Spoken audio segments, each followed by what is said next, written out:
Mixing religion with electoral politics is unhealthy. Mixing religion with government is unconstitutional. In fact, arguably the only question about religion that is relevant in an electoral campaign is, will you allow your personal religious beliefs to trump your constitutional duties?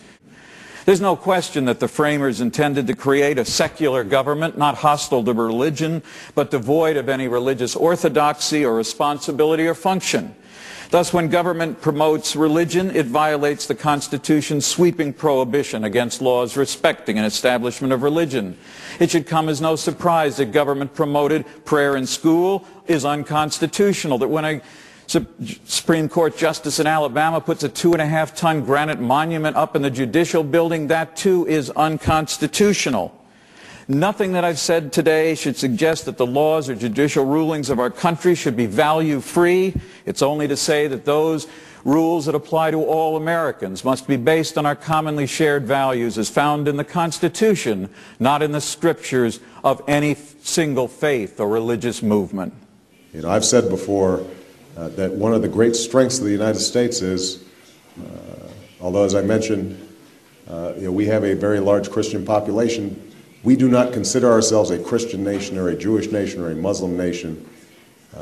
We consider ourselves a nation of citizens who are bound by ideals and a set of values. I think that politics and religion is an extremely dangerous mixture because, like sulfur and saltpeter, on their own they're manageable enough, but put them together and you get gunpowder.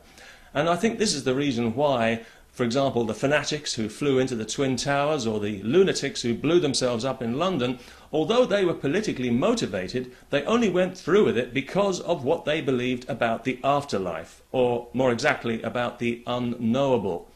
And I think this is the danger of religion. It operates in this world of reason, but outside the bounds of reason, which is a polite way of saying outside the bounds of sanity. This past Monday was Constitution Day in the U.S., and while I was going over the Constitution, I was struck again by Article 6, Section 3. It says, no religious test shall ever be required as a qualification to any office. And I agree. No one should ever be disqualified for their religion, even the funny ones, like all of them. But the problem is that there is a religious test in this country. According to a recent poll, 7 in 10 say it's important to have a president with strong religious beliefs. The other 3 couldn't take the poll because it was Friday night and Yahweh wouldn't let them answer the phone. But fair is fair. So for myself and the other 15 to 20% of Americans who the majority call non-believers, but who I call rationalists, here is our religious test for office. If you believe in Judgment Day, I have to seriously question your judgment. If you believe you're in a long-term relationship with an all-powerful space daddy who will, after you die, party with your ghost forever, you can't have my vote even for Miss Hawaiian Tropic. I can't trust you at the levers of government because there's an electrical fire going on in your head. It's the influence of the religious right, which is insanely out of proportion to their numbers, that is motivating all of this need to know. All of these candidates kowtow to it, and it hasn't got a thing to do with what makes a good president. My president can worship Ronald McDonald for all I care. I just want my president to have a moral compass. That's what matters, isn't it? Given the increasing diversity of America's populations, the dangers of sectarianism are greater than ever. Whatever we once were, we are no longer a Christian nation, at least not just. We are also a Jewish nation, a Muslim nation, and a Buddhist nation, and a Hindu nation, and a nation of non-believers. Hi, Dave Jeffers here, the founder and president of Aletheia Group LLC. What was going through your mind as you watched that video? Anger, disbelief, disgust, frustration? Well, the anger and the disbelief and the disgust come from you knowing that what you're hearing was not true. And the frustration comes from not knowing how to counter those lies. At Aletheia Group, we are dedicated to pursuing and defending the truth wherever that may lead. Aletheia is a Greek philosophical word that means truthfulness that corresponds to reality. And Jesus used this term many times, this word many times, in the Bible, including in John 8:32, where he said that we can know the truth and that the truth would set us free. So what would you say if I told you that politics and religion do mix, contrary to what you heard in the video from Barry Lynn and no doubt in the public arena?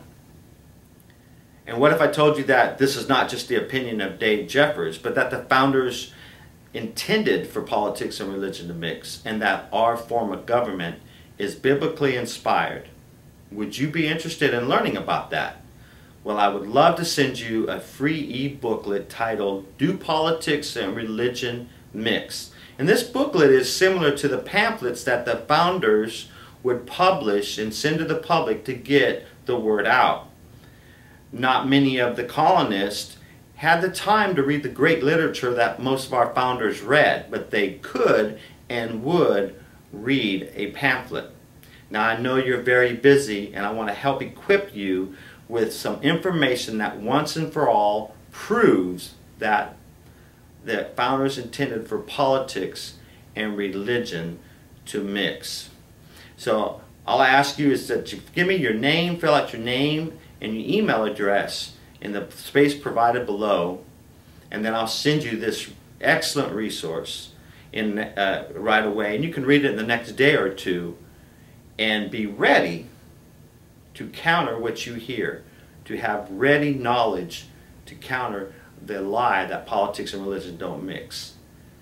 And in a day or two, I want to send you another resource that I think you'll find also useful as we learn more about the truth, about our government, and about our politics. And this is another free resource.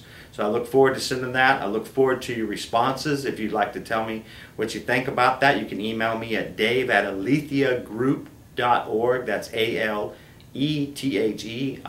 group.org. Thanks for watching, and America, bless God.